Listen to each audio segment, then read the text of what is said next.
In July of 2023, we visited beautiful Asheville, North Carolina and the surrounding areas, and we posted several videos on it. On September 27th of this year, Hurricane Helene struck the area, leaving massive devastation in its wake.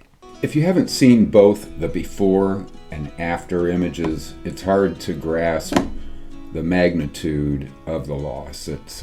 That's why we felt the need to share them with you. Please stick around till the end, and we'll tell you how you can help. We'll also include some links down below the description. Thanks for watching.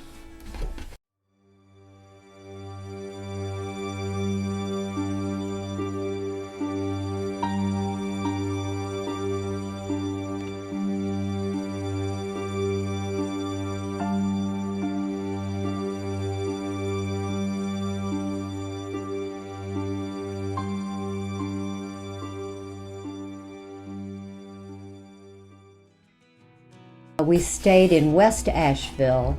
West Asheville was a higher elevation. When we walked down to the city, we went down a large downhill grade to get down near the French Broad River. And we went down into the River Arts District, which is a really beautiful place, very vibrant, lots of fun, a lot of street art.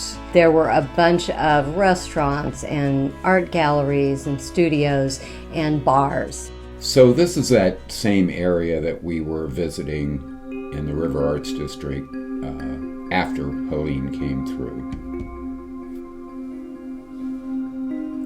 According to the local authorities, it's an 80% loss in that area.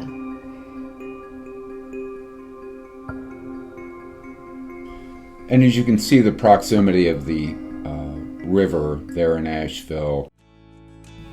We also went to New Belgium Brewing, which had a beautiful outdoor campus, really lovely place right on the French Broad River, and they suffered some really horrible losses. It's amazing how far up the river had come. Yeah, I think it was 27 feet at one point. Right. So the first day we were in Asheville, I went to Biltmore to see America's largest private residence, and Biltmore Village is the town around it, and they are famous for, among other things, having the fanciest McDonald's in America. And we have some footage of it, but it also suffered really terrible damage. As did a lot of other areas of Biltmore Village. Yeah, Biltmore Village was hit really hard. This was the front gate to Biltmore Estate when I was there, and this was it after Helene, and you can see how high the water came there and just all the debris. This was the front gate visitor center, which was beautiful. Oh, the landscaping, the building. And it's just totally wrecked now. And during Karen's day at Biltmore Village, I opted to play golf at the Asheville Municipal Golf Course, one of the oldest golf courses in the country. The front nine is in a lower area, the back nine is in a higher area. The front nine suffered huge losses. They were largely flooded, the greens and the tees were ruined, and it's going to take them a long time to bring those back. The back nine, being a higher elevation, suffered quite a bit of damage, and you can see them clearing away trees here. It was just a terrible loss. One day we went to Marshall, North Carolina, a beautiful little town that is right on the river. What river is that, Chris? I believe that's still the French Broad River. And as you can see from the video footage, over to the left are some umbrellas. That's a patio at the back of a restaurant. So the river comes right up to the town businesses there. Blocks away. It is such a lovely little town. The people were so nice. We walked around downtown. It's just very picturesque, almost like Mayberry, you think. Just about. Chris talked with a gentleman there at a restaurant. We just had a lovely time. That's the county seat, so there's the county courthouse. And this was it after Helene.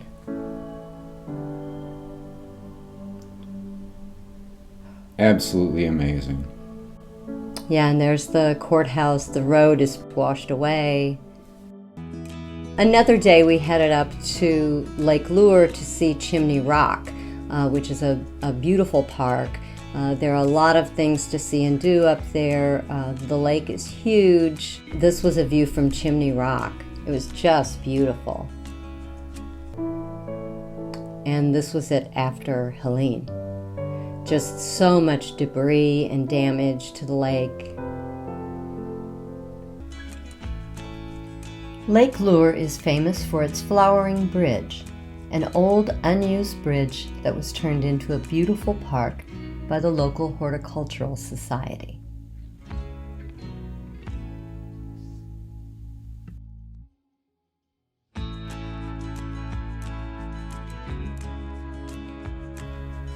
And this was the area following the devastation from Hurricane Helene. It's currently unknown whether or not the bridge will be able to be restored. Also at the bridge was an art installation called the Rainbow Bridge, where, as a memorial, people could leave the colors and tags of beloved pets they had lost. After the hurricane, there was nothing left to photograph. The nearby town, Chimney Rock Village, was a really beautiful little town. Again, just very quaint looking. And this was it after the hurricane. It was just underwater. It washed away roads, houses. It was just devastating to them. The day we went up to Hot Springs to hike the Appalachian Trail, we went along the French Broad, and even during a normal time, it's a very rushing river, and it was very full. We came across a United States Geological Service stream gauging station, which showed how high the water would get, and we had looked up some records of when the water had been the highest, and I think it was 1917 or 16. We also went to have breakfast at the Smoky Mountain Diner, which was a wonderful little diner. We had a great breakfast there. They suffered quite a few losses. They did not flood so much as they had loss of power, phones, and so forth. I think they had to throw away 1,000 pounds of food. Loss of food is nothing compared to loss of life. I believe they opened as recently as October 8th. And they're all very glad to be back at work. Also in Hot Springs is a spa and resort that we showed you. And this was the result after the hurricane. Everything was filled with mud. They just had a ton of damage to it.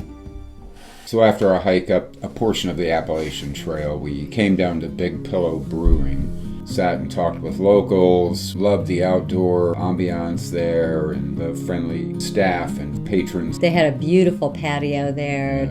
They also were hit with a lot of water during this. It's just heartbreaking to see how these beautiful places with all such nice people.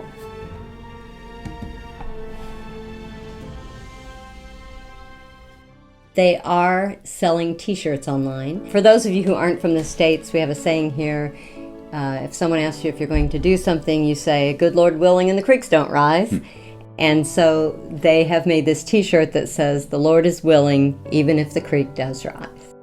If you would like to order one of these shirts online, that will help the town of Hot Springs. But even in tragedy, we see the best in people. Utility workers, National Guard, active duty military, and first responders, as well as individuals and community groups, have pulled together to help those in need. So, how can you help? We also have a number of places, if you would like to help out, where you can donate. And while it's been a couple of weeks since this occurred,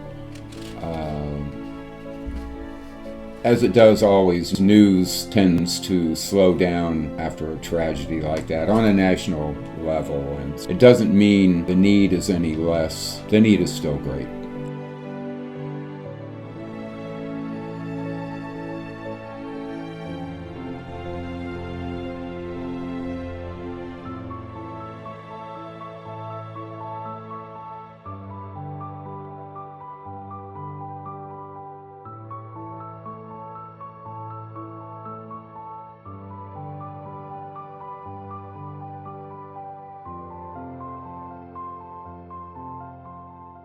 Thanks for watching.